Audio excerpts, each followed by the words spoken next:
bitter, and I don't want to down anybody out tonight. I don't want to make it seem like, hey, I'm the only guy who cares about a television show. Oh, sure, you know, we've heard comments like it's cable access, but everybody here is really trying hard to make this, well, what, the number 5 network, if there are 4 now. I think there are 4. So, let's just try and go it alone. Let's try and push on. Do we have a shot of Gordy's chair over there? Can we just take a look and see what I'm left with? Yes. It's a cold world when you realize that you're alone. That your pal, your buddy, and I was only smiling because, well, I was remembering what it was like. Well, anyway, and the chair next to me. Can we just glance over here? This is where Pam Tauser, news person at Channel 15, was going to be as our guest tonight. Oh, we had a big show planned. Oh, big. I had dreams. Yeah, this was going to put me over the edge. Well, anyway, enough of this wallowing in my loneliness. What we have coming up tonight, we've got a couple movie reviews. We're going to take a look at the Doors movie with Val Kilmer as Jim Morrison, plus my heroes have always been cowboys. That'll be our first movie, as well as Gordy at Large. Do we have that queued up and ready to go? Okay, let's check that out right now.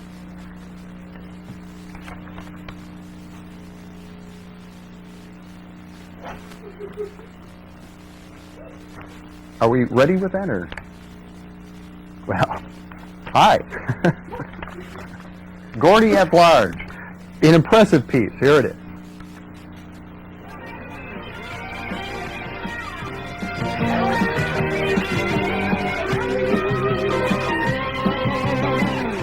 Meet Mikkel. Mikkel is the owner and curator of an unusual museum. It's located in his front yard and in his house. It's called the Avant-Garde Museum of Temporary Art, and it's in Madison, Wisconsin. Can you talk to me? Some of his neighbors don't like Mikkel or his museum. Some of them call it junk, an eyesore. I wanted to know more. It's a multicultural building. Through that door there, you have the Church of Anarchy. This door here, over this way, you go to the country of Quabble. It's also the Avant-Garde Museum of Temporary Art, and it's also the Festival of the Swamps headquarters. So it depends what door you go through. Yes, I know. He has a gourd on his head. But I was more interested about that thing on the sidewalk, so I asked Mikkel's friend Elizabeth what that was all about. You just saw the swamp monster flapping its wings. He, she, or it is the mascot for the Festival of the Swamps, our annual public celebration downtown Madison. Which way should we go?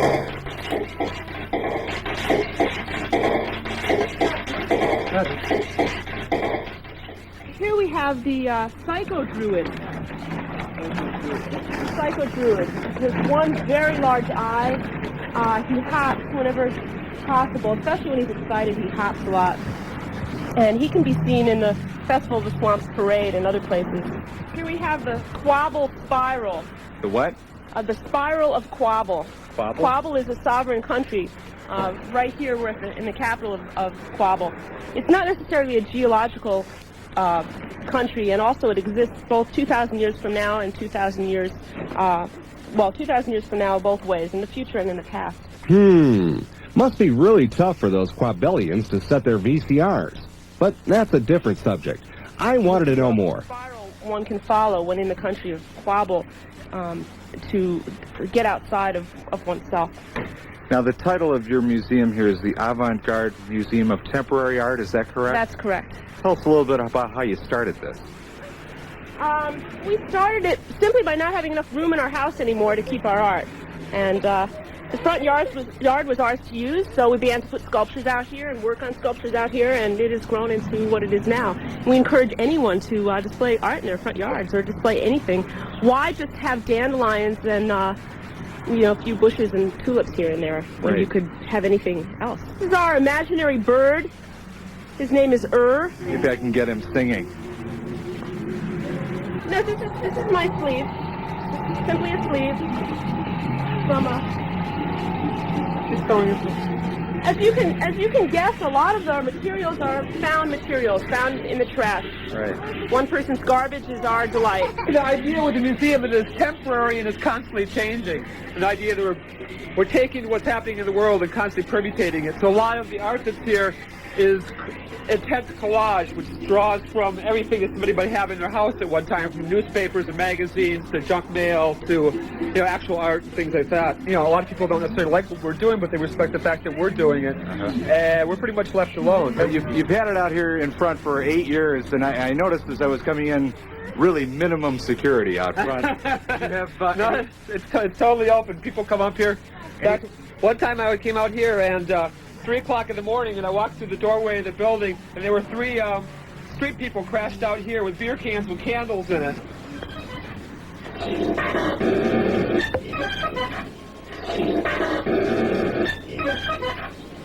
just like to say that this may be unusual to the majority of the people in the world, but this is normal to us. This is how we live, and there's a lot of other people who live like this.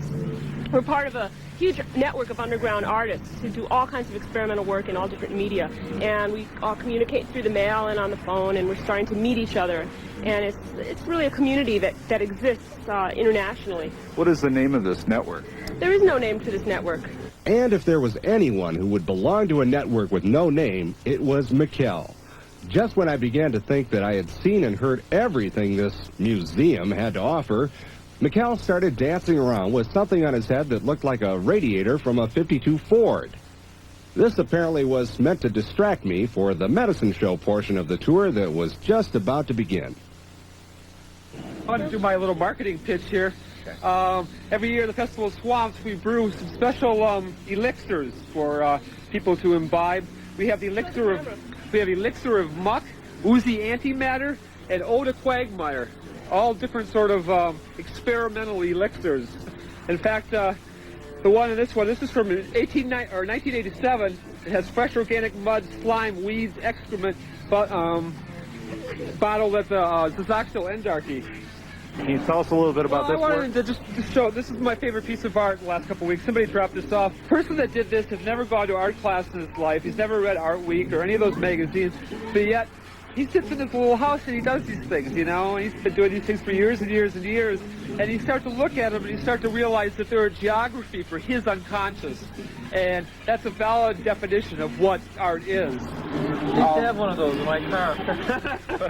That's another gift. Okay, go ahead. It's another gift from a friend of ours who came over one day with that. He was walking by a house in this neighborhood, and this was literally thrown out the window right in front of him. It was there had been a fire the night before, and a man had died, and this was his TV. And they were. It's called Dead Man's TV. But a lot of times, I'd say a lot more often, we get positive comments. We get people coming by. Oh, you're the people who live in this yard. We've been going by for years. We've always loved it, and we've wondered. That's exactly the way I feel. Can you make a living doing this? That's pretty personal. I don't know. Well, that's one of the questions I ask myself when I wake up in the morning. It's one of the. I never doubt what we're doing. But I doubt the fact that, I used to have to, but at this point, Mikkel has to get up in the morning and go cook food for people in a restaurant, and it's probably the only thing we do that has nothing else to do with what we do. We also do a lot of publishing that is very informative and so forth. So. Yeah. Also, if anyone is interested in delving into this kind of thing, we'll take apprentices here and in exchange teach them all kinds of things: bookmaking, Xerox art, et cetera, et cetera. Call or write to Elizabeth Was and Mikkel And, that's Miekaland, care of Zazaxial Endarchy, that's Xexoxial, first word, Endarchy is the second word, 1341 Williamson Street, Madison, Wisconsin, 53703. So we thanked Mikkel, Elizabeth, and their little one for showing us around their home. We wished them well in their never-ending search for whatever it was they were looking for when they started this place. You might want to visit it sometime. It's the Museum of Temporary Art in Madison, Wisconsin. It's easy to find. Just hang a left at the country of Quabbel and keep going. Gordy at Large will be right back. Whew, boy. I guess maybe they were sampling some of that experimental elixir that they made. No wonder Gordy wasn't here tonight. He knew we were going to play that, and he didn't want to show his face. Man, that guy's smart. You know, I went to art school a few years, and the reason I dropped out is because I couldn't keep up with people like that. Do you have any input at all on the movies that I reviewed?